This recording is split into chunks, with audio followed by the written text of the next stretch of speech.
Martin said, you know, I've been thinking long and hard about our struggle.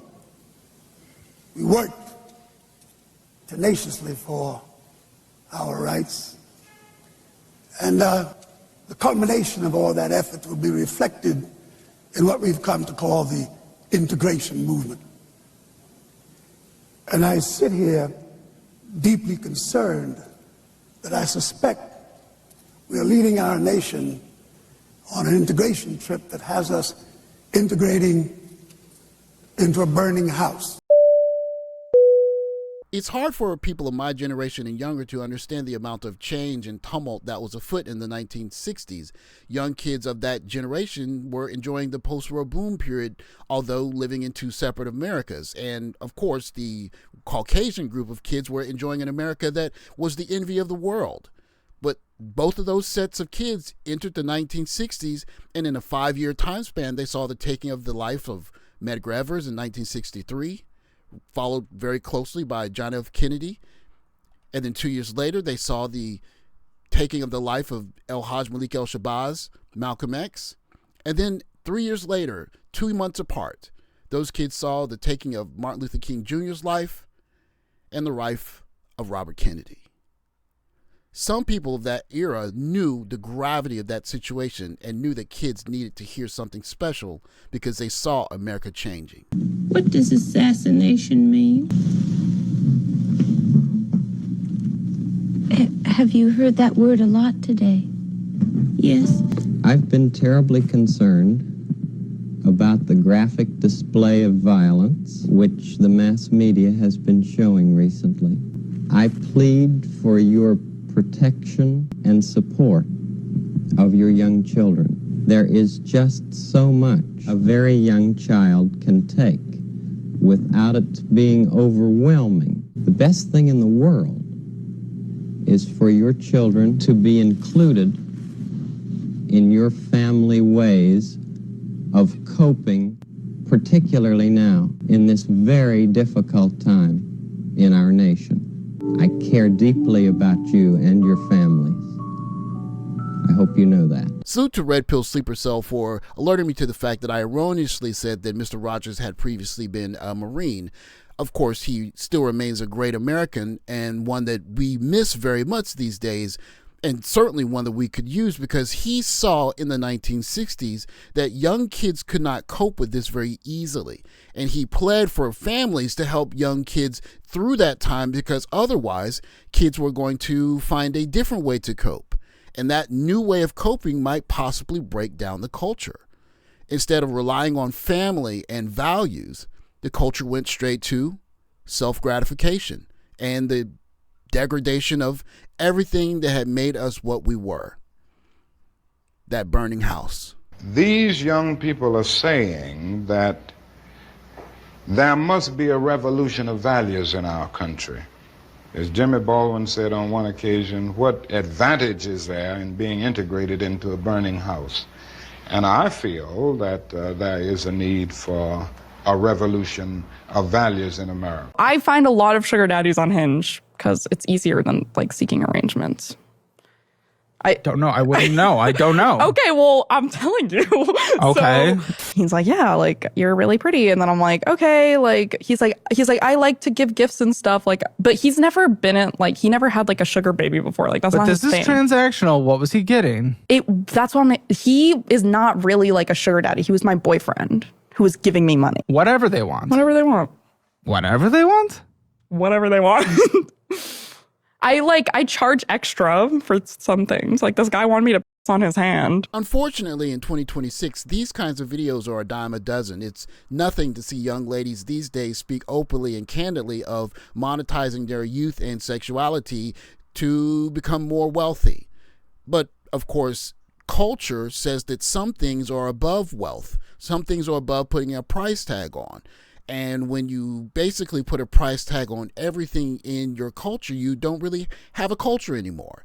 And that fear of integrating into a burning house was not about the house of America falling down. America's going to be America. It's the values that we used to have that we're not going to have anymore. And in that short 60-year time span, we have seen Black American values change from having a church and family and a community to something that's unrecognizable. Take a shot if you willing to get it on for some money. I was just talking about never been that serious. You know, it's one how thing. How much money? You get on? Hey, how much money? Girl, you Carisha, be quiet. If a nigga come up to you, right? I'm not maybe, but not shit. I'm not letting them shit on me. He Shit. tell you I give you. And they can't far around me and I be. You, boy, why the f would you do that? If a for the right price. What's the price? Hey, Tucson. So like you said you're gonna give me $750,000. About where exactly do you want to shit at? These young people are saying that there must be a revolution of values in our country. As Jimmy Baldwin said on one occasion, what advantage is there in being integrated into a burning house? Let's go! Let's go!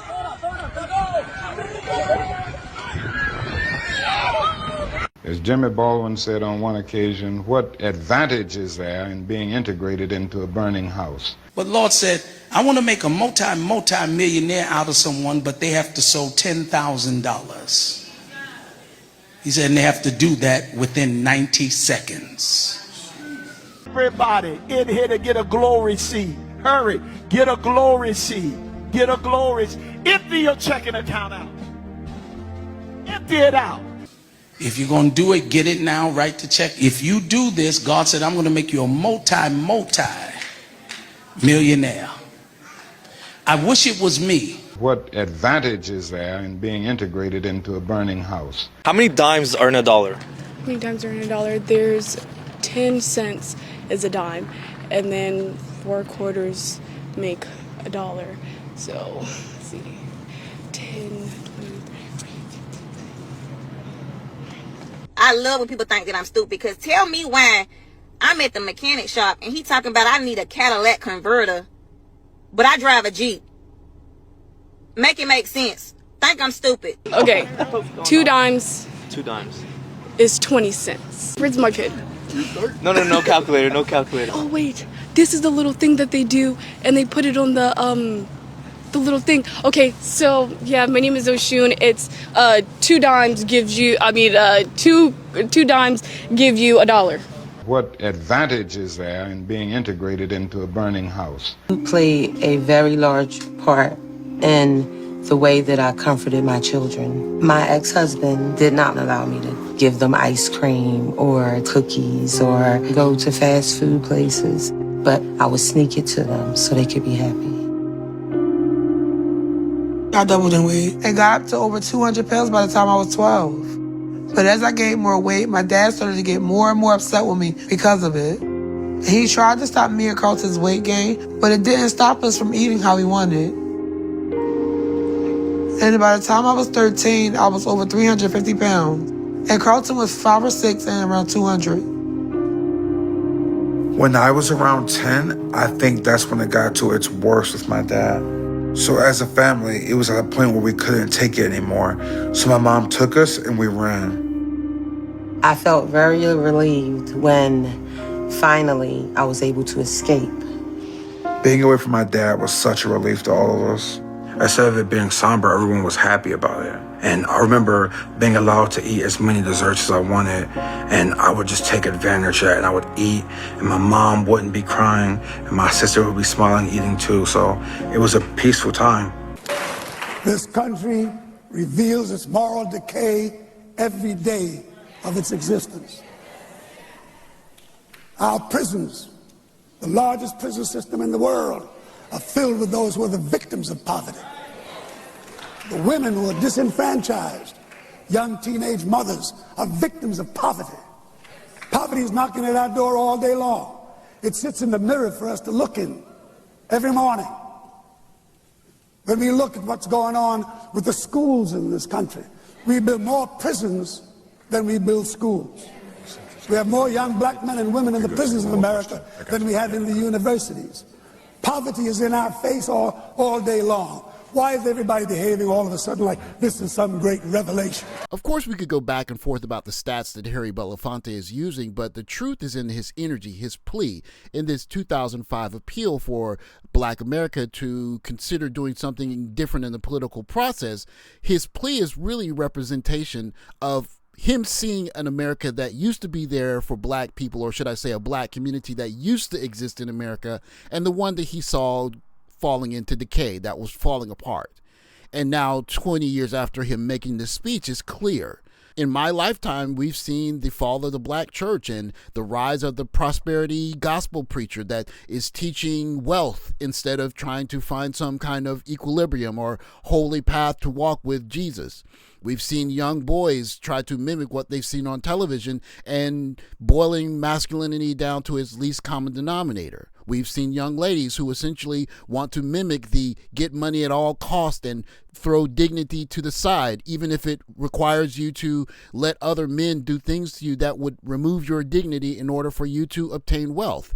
And then, of course, we can see the breakdown of the Black family unit when a Black woman who simply does not want to take heed to the orders of her husband to raise their children removes the children from the husband and raises two children who end up destroying themselves instead of becoming productive citizens. It's all hallmarks of a community that's fallen apart. It took 70, 80, 100 years after slavery for us to get from slavery to civil rights. And from civil rights until now has been less than 70, 60, if you will. And in that time span, we have seen the complete destruction of everything that it took post-slavery into civil rights for us to create. Many of the people who supported us in Selma, in Birmingham, were really outraged about the extremist behavior toward Negroes. But they were not at that moment, and they are not now, committed to genuine equality for Negroes. It's much easier to integrate a lunch counter than it is to guarantee an annual income, for instance, to get rid of poverty for Negroes and all poor people. It's much easier to integrate a bus than it is to make genuine integration a reality and quality education a reality in our schools. It's much easier to integrate even a public park than it is to get rid of slums. And I think we are in a new era, a new phase of the struggle, where we have moved from a struggle for decency, which characterized our struggle for 10 or 12 years, to a struggle for genuine equality. And this is where we are getting the resistance, because there was never any intention to go this far. You can't thingify anything without depersonalizing that something. If you use something as a means to an end, at that moment you make it a thing and you depersonalize it. The fact is that the Negro was a slave in this country for 244 years. That was a willful thing that was done. The Negro was brought here in chains, treated in very inhuman fashion, and this led to the thingification of the Negro. So he was not looked upon as a person. He was not looked upon as a human being with the same status and worth as other human beings. But you know that many young Negroes don't want anything that smacks of the American white middle class. But do they want something that smacks of whatever is the black middle class? Or do they just not want bourgeois values, which after all are the basis of this democracy? Well, I think we have to see what they are saying. I would be the first to agree that integration does not mean giving up everything that has an Afro-American taint, so to speak, a background. I think there are certain unique things within any culture and certain cultural patterns that when you get to the process of amalgamation can really lift the whole culture. And it seems to me that integration at its best is the opportunity to participate in the beauty of diversity. I think the other thing that we've got to see is that these young people are saying that there must be a revolution of values in our country. As Jimmy Baldwin said on one occasion, what advantage is there in being integrated into a burning house?